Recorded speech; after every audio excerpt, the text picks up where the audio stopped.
What is up, everybody? Hope everyone's having a very highly successful day. You're listening to the All About How podcast. I am your host, John Knott from growingau.com. You're listening to day 13 of our 365-day podcasting experiment, where we post a podcast every single day for a year to answer the question, does more content equal more followers? We have a really value-packed episode today. We're doing another deep dive. That's another book deep dive to be exact. It's Let My People Go Surfing, the book about the starting, founding, owning of Patagonia. Really, really valuable book for all those business-centric people out there, people going into product chain and supply chain management, people going into retail, and specifically in the modern age, people who are looking to start Amazon FBA business, which is obviously a very, very growing industry today. This book is going to help you a lot. We're going to go over it here in the next couple minutes so you can get all the value you need from this book to actually help apply it to your business needs, specifically Amazon FBA or supply chain management. Hope that sounds interesting to you guys. If it does, stick around after the intro. We're going to jump into it. This is the deep dive.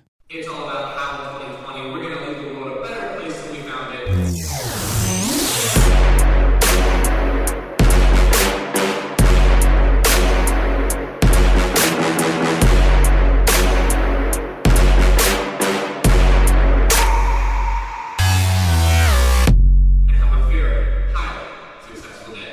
Welcome back, everybody. Yes, so today we're talking about Let My People Go Surfing, The Education of a Reluctant Businessman by Yvon Chouinard. This is the founder and owner of Patagonia. A lot of you may have heard of this company before. I mean, you can pretty much find it in most of your outdoor stores, as well as a couple Patagonia stores throughout the country. They have a catalog, they have a website, sells a lot of outdoor equipment, everything from fly fishing to alpine climbing to skiing and everything in between, as well as selling items that are multifunctional for just everyday wear, winter wear, and just walking through the city when it's cold. And that's stuff we're all going to be talking about today. We're going to be looking at a lot of different things within this book that I think are super beneficial to building a brand, and things that are super beneficial, especially when that brand is centered around some sort of product management. It's centered around a physical product, marketing that product, receiving that product from suppliers, and everything in between that process to get that product out to the customer.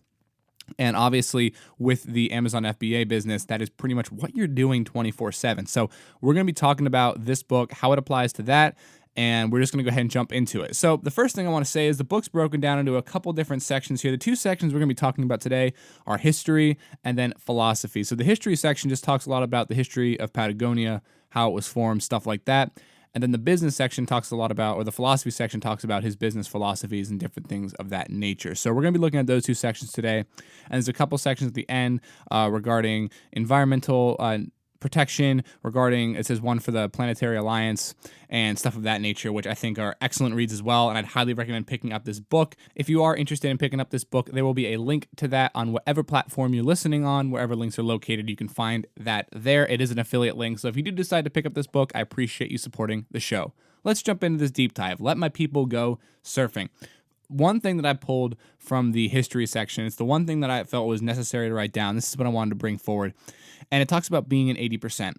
So throw yourself passionately to 80% proficiency. To go beyond requires obsession and degrees of specialization. Now, I really like this one. I felt that it stuck with me pretty well. And the reason for that is because Yvon Chouinard, he's a person he's into climbing, he's into fishing, he's into skiing, and he's into surfing, he's into building businesses, right? These are all things that I think a lot of people would spend their life on one of those to become incredible. But what he talks about is you only need to be 80% proficient at any activity to do it at the high level that he is performing at. And to go beyond that requires a degree of specialization, and it requires a degree of obsession that he was just not interested in.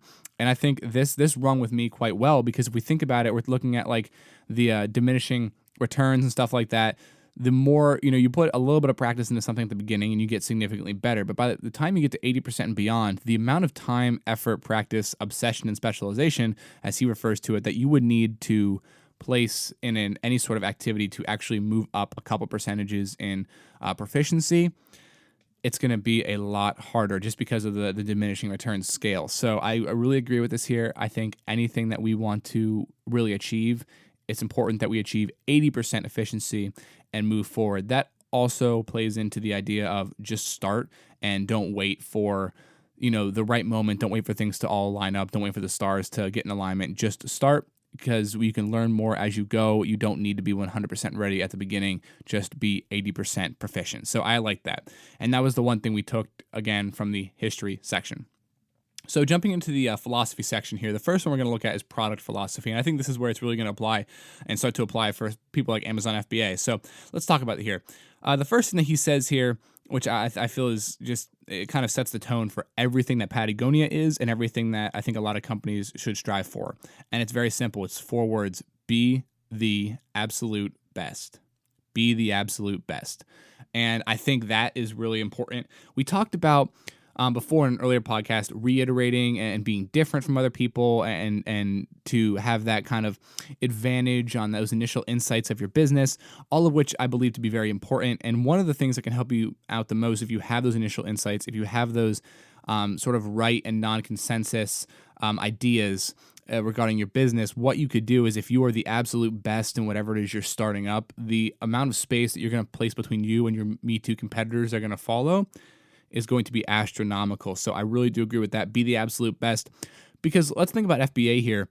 A lot of us in the FBA business are going to be forming companies that are through like what I would call the private labeling model, which in my opinion, from what I have seen, is the most successful Amazon business model, is the private labeling. So if we're private labeling, let's just say water picks, right? Like for your mouth and stuff like that, being the absolute best private labeled water pick company on Amazon is going to help you rank higher. Not just doing it enough to make a couple extra dollars a month, but doing it from the sense of, we're going to be the best water pick company on Amazon. So I agree with that. I think it makes a lot of sense just to be the absolute best. And if we're going to try and compete with people who are already in a market, we have to figure out whether or not we can just do it completely better than all of the people that are currently in the market. So kind of sets the bar for standard right there.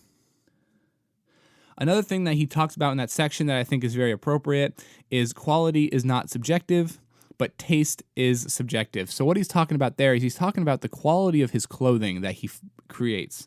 And the issue here is that taste, like what someone likes, right? That's going to be subjective from person to person to person. But a good product, something that is, it's going to withstand the lengths of time. It's going to hold up in the environment in which it's meant to be held up in. It's going to maintain its color, its shape, its fabric, if we're referring to clothing. Those things, the quality of a piece of clothing, a quality of a product is not subjective. It's either good or bad. And that's not something that is going to change just because the customer thinks it's different. That is something that the customer's taste may not align with your product, but the quality of the product, that's a universal truth, as we talked about in the last deep dive of Ray Dalio's principles. We're talking about that there. It was funny. A lot of the things that were talked about in Ray Dalio's principles came up in this book, and they were written at very different times. So you really see that as you start reading more of these business books, the same things keep coming up, and it really shows what does work. So let's move forward here a little bit. So again, quality is not subjective. Taste is subjective. Keeping that in mind. He refers here, the best products are multifunctional, however you market them. And this is very easy to explain. So he and Patagonia make a number of clothing for alpine climbers, right? Himalayan climbers, these high altitude people who need to be really warm. And they create these jackets that are insulating and they're waterproof and they're cool colors and stuff like that.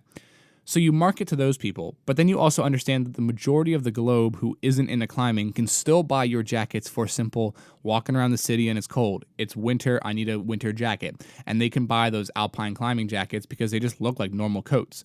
So that allows him to, he's created one market and it's multifunctional, or he's created one product rather, and it's multifunctional. And no matter how he markets it, he can still get sales because it can be used for high alpine climbing. They can go and take it on a ski slope. They can go and wear it. I mean, if it's really cold and they're out ice fishing, they can go and wear it walking around the city in the winter. So it's a multifunctional product, serves multiple purposes. It just increases the amount of people that can buy it. But the cool part is that the original insight was to niche down and just market to alpine climbers. So that way you're not competing in like the whole fashion market when it comes to winter coats. You're just mainly marketing to alpine climbers. Those are your, as we said, your early adopters, as we referred to that talking in one of our first podcasts. And if you haven't missed that one, go definitely check that out. Early adopters, and then they're going to start to move on to your pragmatists, and then which is your early majority, and your conservatives beyond that, which are just the people who are going to wear the jacket to wear the jacket. But you first went to the people who were desperate, and those are, again, with the alpine climbers in this case. They desperately needed better clothes. They desperately needed clothes that weren't just big, baggy, and cotton and wool, and that's what Patagonia was able to offer them, and it just happened that they were able to also make a multifunctional, multi-marketable product. Next one up here is buy less, buy better, make fewer styles, design better. This one just makes sense. He's talking about one thing about Patagonia is their gear and their clothing, their supplies is rather expensive, and he equates it to saying that there's a lot of people who are willing to pay that price, knowing that they will never realistically need to buy another one, as long as it doesn't like something weird happens, like they fall and it rips apart, which is, again, unlikely because his clothing is made to withstand harsh conditions. But they said, yeah, we're going to pay the higher price so we don't have to buy it again, rather than going to a place like Old Navy, buying it and having it rip after 3 wearings. That's a personal issue. I'm still mad about those jeans. Anyway, but that's the thing here. He's saying they're going to buy less, and to do that, you have to buy better things. Again, that comes to quality is not subjective, like we talked about earlier. And so he says, if we want to make fewer styles, we need to design those styles better. So let's relate this to FBA. If we want to, I think we're not so much designing the product, because that's often done by the third-party suppliers. However, if we want to buy less product, we should just buy a better product. So maybe if we're going to use the water pick example, if there's 2 types of water picks on Amazon or on, I guess, Alibaba to buy, right, from a supplier, if there's 2 water picks on there, one of them is $7 a pick, and the other one is, let's just say $9 a pick. And let's say that we're able to secure a demo model of both of those, and we review them on our own terms, and we realize that the $9 one is like significantly better. And that's the point, significantly, not just a little bit, it's significantly better. I think what he's saying here is it's almost worth buying the slightly better one, charging slightly more rather than simply just buying the cheaper one to save a buck. Buy better, buy less. He has a lot of quotes throughout this book. He's a big fan of Thoreau. And so this kind of relates to here. Thoreau has a quote. It says, simplify, ... simplify. And then Ralph Waldo Emerson responded to that quote of Thoreau's and said, one simplify would have sufficed. Because it's kind of funny, because one simplify would have been more simple than 2 simplifies. So just kind of funny there. And I think that keeps in mind of everything that relates to, like, for example, Amazon FBA business. The more simple it can be, the less moving parts, the less steps, the more it's going to be able to withstand the tests of time, and the less places it has where it could possibly go wrong. So I like that. I wrote that quote down. I also thought it was kind of funny. So the next important part here is a quote from Kazuhito Nishai. It's a Japanese businessman. We actually talked about him yesterday. If you listened to yesterday's podcast, he was our tip/quote/fact of the day. And what he says is there are 2 types of creativity. The creativity of making 0 to 1 and the creativity of making 1 to 1,000.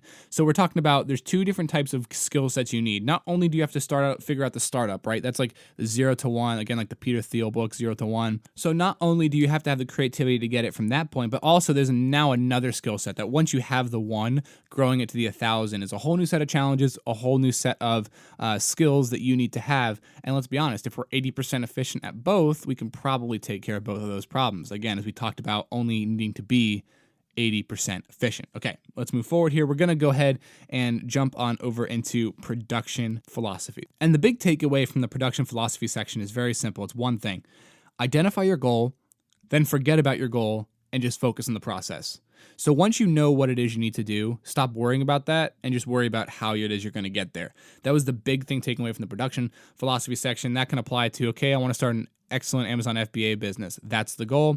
Now we got to figure out how we need to get there. That comes into all the tools, all the softwares, and everything that we need to use to go ahead and grow that business. So that is what we're looking at there. Identify your goal, forget about the goal, and just focus on the process. Let's move on to the distribution philosophies.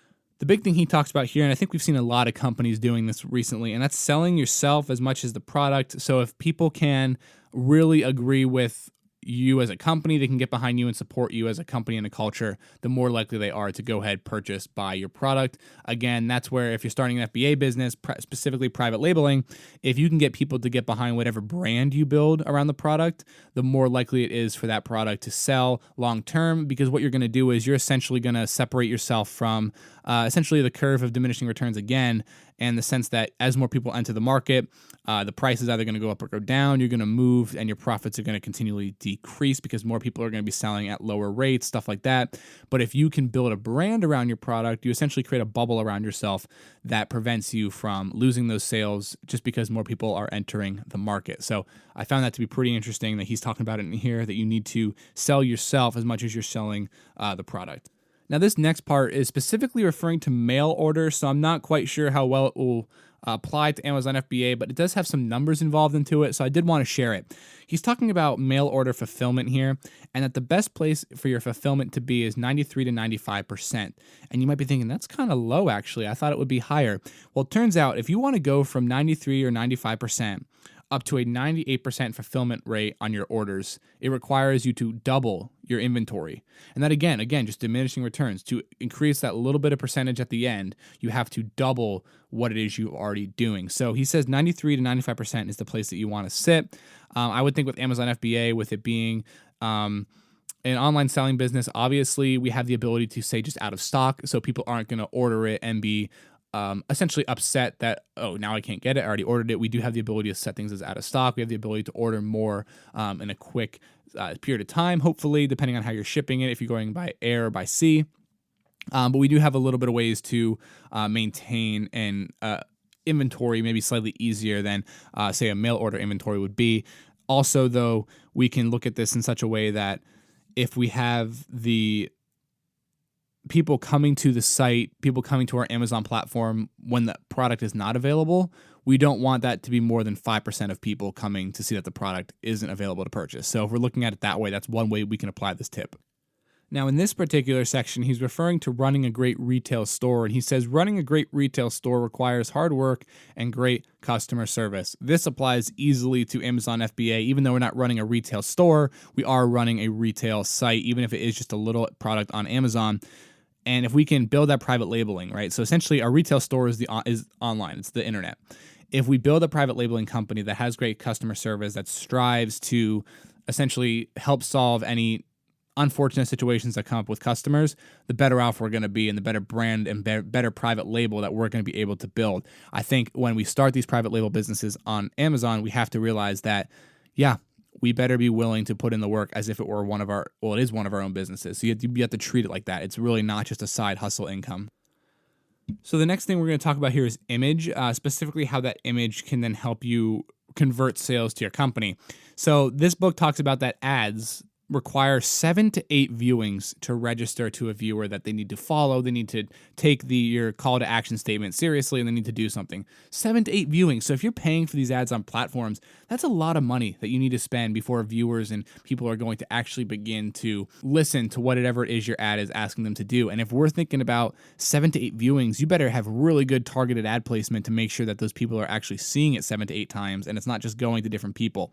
So he talks about that advertising is a last resort, that some of the best ways to grow and promote yourself is through the character to inspire and educate people. They are obviously a big environmental activist company, so they've used a lot of that, of helping environmental agencies, of educating people on the environment to spread their own image and their own business message, and also earn rather than buy the credentials. And this is just word of mouth. This is something we talked about in the one of our first podcasts, talking about Mike Maples Jr.'s Starting Greatness podcast, in which he was talking with Andy Ratcliffe, and in that they said that the best, most powerful type of marketing is word of mouth marketing. It's an exponential growth that you cannot buy, and that's how you know when you've had product market fit, is because you will have the exponential growth that is only attainable through word of mouth. So it's interesting that he's talking about this here also. Now let's just go ahead and jump into the financial category here, and this is the last part of this book that we need to talk about today.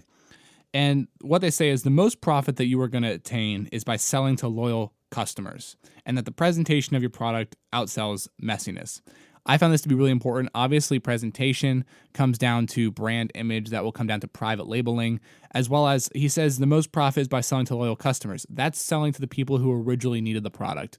The early adopters that were necessary and needed, and an issue solved that Patagonia solved for them. So that's the same way of whenever we start FBA businesses, the most sales that we're going to get are going to be from the people who desperately need our product. So that's the whole point there. And he says here, companies with high product service and quality and also a high product price have a return of investment, an ROI, of 12 times higher than companies with low quality and low price. Again, that comes into buy less, buy better. It is a pretty common philosophy. So if we're looking at this here, the high product service, the high customer service, the high quality, all of that is going to help us up to almost 12 times higher than people who are just buying it on the cheap, looking to make a quick buck. All of these things are really important and things that we can apply to our Amazon FBA businesses, private label businesses, our supply chain management companies, anything that we're doing. This book is a must read for us business people. Again, this is Let My People Go Surfing, The Education of a Reluctant Businessman by Yvon Chouinard, the starter, owner, founder of Patagonia. This is the deep dive into his book. I really enjoyed it. I do highly recommend it. There are links located wherever it is you're listening. Check it out, look it over, give it a read. It will not be a waste of your time. The next deep dive we're going to be doing is Essentialism, The Disciplined Pursuit of Less by Greg McKeown. That book will be, it's going to be a couple of days away, maybe a week or so. I haven't actually started reading it yet. It's the next one up. I'm really excited for it. It's a staple in the self-help, business, entrepreneurial, personal development communities, all of them. It's just a really great book, New York Times bestseller. So we're going to be reviewing that one next on our deep dive. As far as our fact of the day is concerned, we have a kind of an interesting one. And this is from actually Reader's Digest that I found this. This is quite interesting. And it's that not a single U.S. state has the letter Q. Never really thought about that before, but it's absolutely true. Not a single U.S. state has the letter Q. Really kind of interesting. The more you know, right? That's kind of what this whole thing is. Just expanding your knowledge, little tidbits, little nuggets of information at a time. Hope this episode will allow you to make the world a better place. Hope it allows you to also have a very highly successful day. Guys, this has been episode 13 of the All About How podcast from growingau.com. I am your host, John Knott. Hope everyone has a very highly successful, wonderful day. Stay safe, stay healthy. We will talk to you tomorrow on day 14, where we're going to go over some of the results of these first 2 weeks of this podcasting experiment to see what we are looking at. Look forward to it, guys. I look forward to talking to you tomorrow. Have a great day.